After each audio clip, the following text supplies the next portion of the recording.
Las Vegas Raiders fans have been celebrating the solid draft they just had. They made themselves a better team with the draft and free agency. Many are saying the Raiders had the best offseason in the NFL. Both their free agency and draft were universally rated high. Oh, and guess what? They have players coming back from injury that can make a difference. That's a good thing for the Raiders, but they came in last place in the AFC West last year, so they have the burden of improvement. Do you think the improvements they made are enough to catch up with the rest of the AFC West? They obviously have the same opportunities to improve themselves through free agency and the draft. This year, the AFC West is going to be a very, very highly competitive division. Are the Raiders equipped for it now? Alright, well, the Kansas City Chiefs don't have to win an arms race because they're the best team in the division already. On offense, they're led by the best quarterback in football. That offense did suffer a few losses, though, including All-Pro guard Joe Thuney. They also lost receivers DeAndre Hopkins and Mecole Hardman. The real loss was Thuney, though, because he's an All-Pro whose job was to protect All-World quarterback Patrick Mahomes. I tell you what, though, the Chiefs got better at the left tackle position in the draft. They got Josh Simmons of Ohio State in the first round. He would have been a top 10 pick if he didn't get hurt last year. His patella tendon surgery shouldn't be a problem, though, as he's ahead of schedule in his recovery. Of course, Mahomes and his security blanket, tight end Travis Kelce, are coming back. Kareem Hunt and Isaiah Pacheco make a nice running back duo. The guys developing in that offense is speedster Xavier Worthy. It didn't look too pretty for him early last year, as you can expect rookie receivers to struggle, but he came on a little later.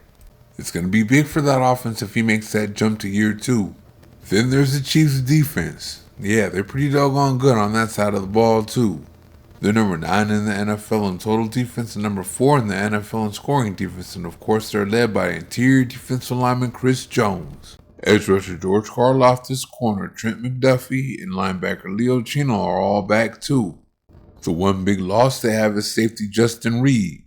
In free agency, the Chiefs poached corner Christian Fulton from the Los Angeles Chargers to put on the other side of McDuffie.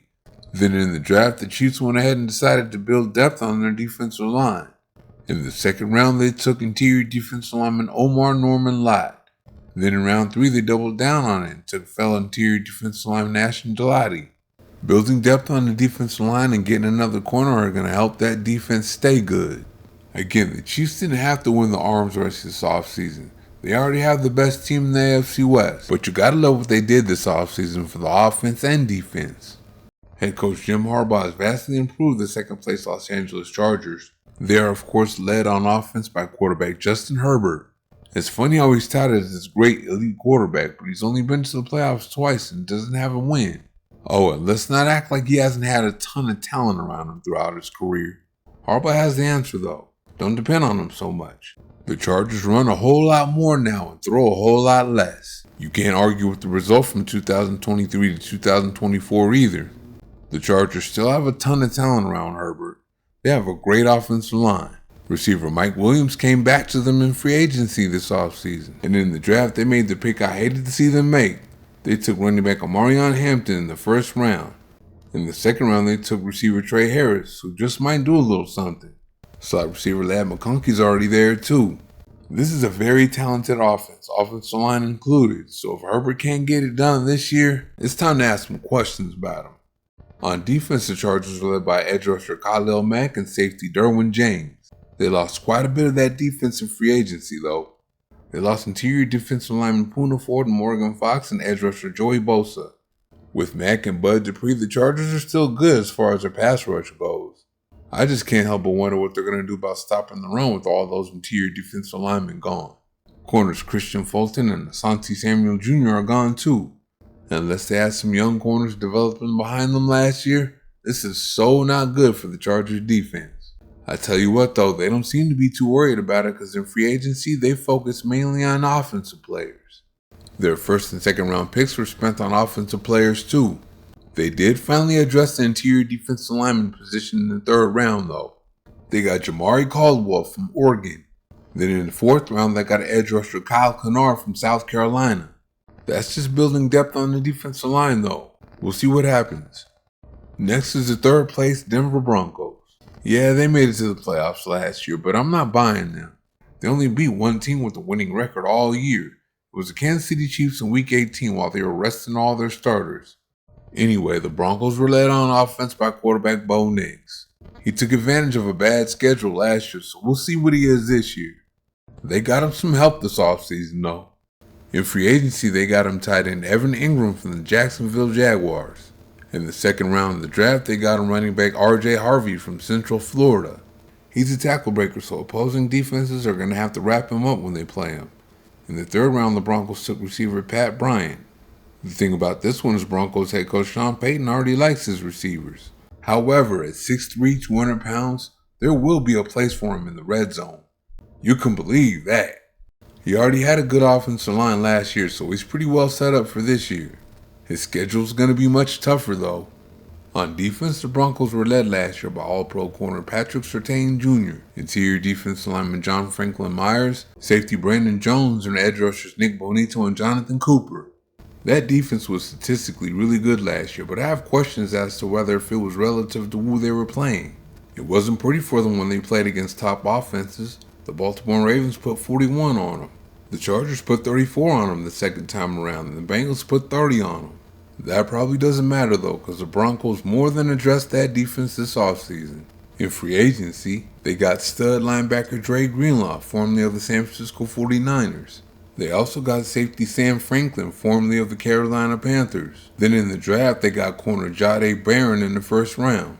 He's versatile, able to line up at corner, safety, in the slot, and even a little dime linebacker.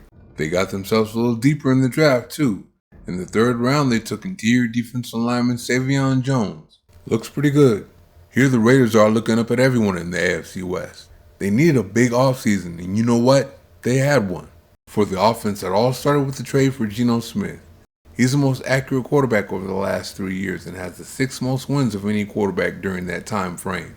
Then in free agency, they brought in guard Alex Kappa. He's healthy now, so this should be a good pickup. Then in the first round of the draft, the Raiders got running back Ashton Jeanty, who will make Smith even better.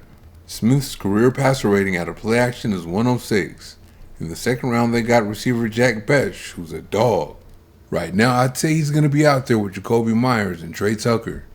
In the third round, the Raiders got Caleb Rogers from Texas Tech. I'm not sure it's this year, but he's eventually going to take one of them guard spots. In the fourth round, they took Dante Thornton. At 6'5", 205 pounds, running a 4.30 40, he's going to be a factor at some point. Add that to second-year tight end Brock Bowers and an offensive line that's better than you think, and they're good. Don't forget the defense was so disappointing last year because they had so many injuries on it. It's going to be nice to see them healthy again and not having to rush back on the field every time Gardner Minshew throws an interception. Of course, edge rusher Max Crosby and interior defensive lineman Christian Wilkins will lead from up front. It's going to be nice to have corner Jacorian Bennett back too. In free agency, the Raiders lost linebacker Robert Spillane and safety Trayvon Merrick, but replaced them with linebacker Landon Roberts and safety Jeremy Chin. In the third round, the Raiders got corner Darian Porter, who with all that height, length, and speed has the talent to really help. Can he be the next Richard Sherman? That's what I'm waiting to see. They picked up some depth for the defensive line later in the draft too. Oh man, how can I forget? Malcolm Kuntz, who had 8 sacks the second half of 2023, is coming back too. Many are calling the Raiders offseason the best offseason in the NFL. What do you think? Is it enough to catch up with the rest of the AFC West? Maybe a team or two? Oh, and let's not forget about head coach Pete Carroll. He's part of the matchup too. The guy knows what he's doing. He's been in 2 Super Bowls and won 1. Remember, it was he that ran Harbaugh out of the NFC West all those years ago. And he brought Chip Kelly, an offensive genius, to be his offensive coordinator. And with the defensive coordinator Patrick Graham, it was a case of real recognized real, so Carroll kept him. Graham runs a lot of cover 3 anyway. Whatever he runs, I trust him. The same with Chip Kelly. Gone are the days we see all these whack-ass calls and it costs us the game. And of course, it's coming together with all the players too. Thank you for watching. See you next time.